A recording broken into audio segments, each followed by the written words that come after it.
যেদিন আমি প্রথম আলো জেলে ধরাতে এলাম, এসেই জানলাম না, আলো নয়, কালো অন্ধকার নিয়েই জন্মেছি।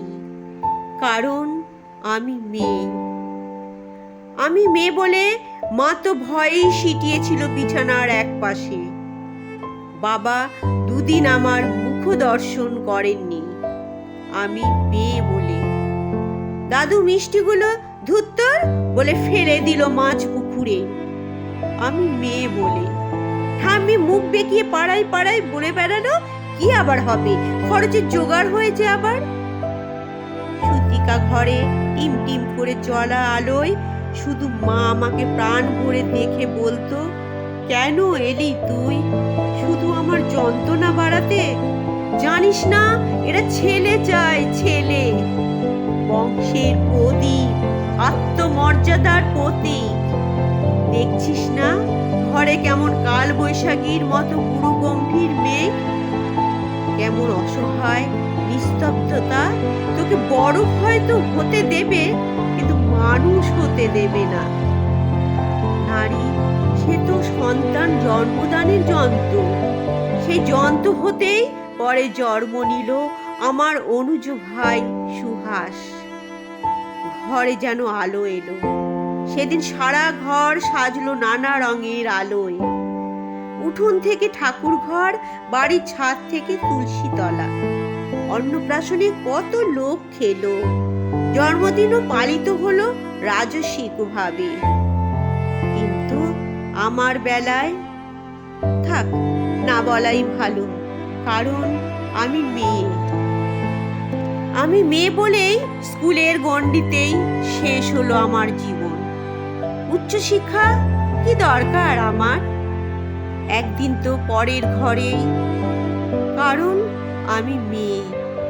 ভাই বড় হলো, ভাই উচ্চশিক্ষা পেল। দিনের পর দিন রাত করে বাড়ি ফিরলে বাবা চুপ করে থাকতো, অথচ শৃঙ্খলার সমস্ত বেড়ি আমার পায়ে বাঁধা ছিল, কারণ আমি মেয়ে। রঙিন মেঘের মাঝে সূর্যাস্তের অপরূপ দৃশ্য দেখার সৌভাগ্য আমার হয়নি কখনো। তার আগেই বন্দী হতে হতো রক্ত শাসনের চার দেওয়ালের মাঝে, কারণ আমি মেয়ে। আমি মেয়ে বলেই স্বামীর পরকীয়াও মুখ বুজে মেনে নিতে হয়। পুরুষরা নাকি অমন হয়, তাকে বেঁধে রাখার দায়িত্ব আমার। ঠাম্মি তাই বলেছিল। মা অকালে চলে গেল। পুরুষ শাসনের বেড়া ডিঙিয়ে যেখানে আচার নেই, অত্যাচার নেই, ব্যভিচার নেই, লিঙ্গভেদের অপমান নেই, মেয়ে বলে। নিয়তি নিষ্ঠুর পরিহাসে ভাইয়ের থেকে বিতাড়িত বাবা একদিন মা বলে আশ্রয় নিল আমার আঁচলের তলে। হ্যাঁ, আমি চোখের জলে মাতৃস্নেহে বুকে জড়িয়ে ধরি তাকে। আমি মেয়ে বলে, মমতা বেশি বলে। অথচ সেই প্রাগৈতিহাসিক যুগ থেকে যুগান্তরের কঠিন পথ হেঁটে আমি জেলে এসেছি আলো। আমার গর্ভ থেকেই জন্ম নিয়েছে লিঙ্কন, আমার গর্ভ থেকেই জন্ম নিয়েছে বিদ্যাসাগর, আমার গর্ভ থেকেই জন্ম নিয়েছে সুভাষচন্দ্র, আইনস্টাইন, রামমোহনেরা। অথচ বারবার আমাকেই পুড়ে মরে সতী হতে হয়েছে সতীদাহে, কারণ আমি মেয়ে। সতী করার বাসনাটা আজ হয়তো নেই, কিন্তু দহনটা আজও আছে, অন্যভাবে, অন্য রূপে। কিন্তু একদিন নারীর ঠোঁট রেঙে উঠবে রক্ত নিয়ে। কলঙ্কের ঘোমটা ছিঁড়ে উন্মুক্ত হব জলে, স্থলে আর উন্মুক্ত আকাশে।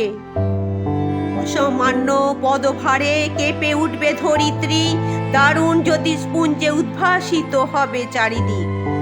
নবালোকে নবদিগন্তের উন্মোচন হবে আবার। সবাই আতঙ্কে স্তব্ধ হয়ে দেখতে থাকবে রণচণ্ডী মূর্তিধারিণী একবিংশ শতাব্দীর নারী শক্তিকে।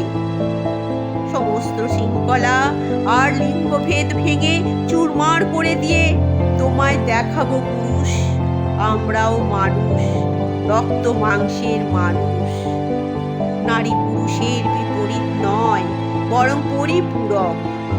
আমি ছাড়া তুমি অসম্পূর্ণ, এ জগৎ অসম্পূর্ণ, সম্পূর্ণ রূপে অসম্পূর্ণ।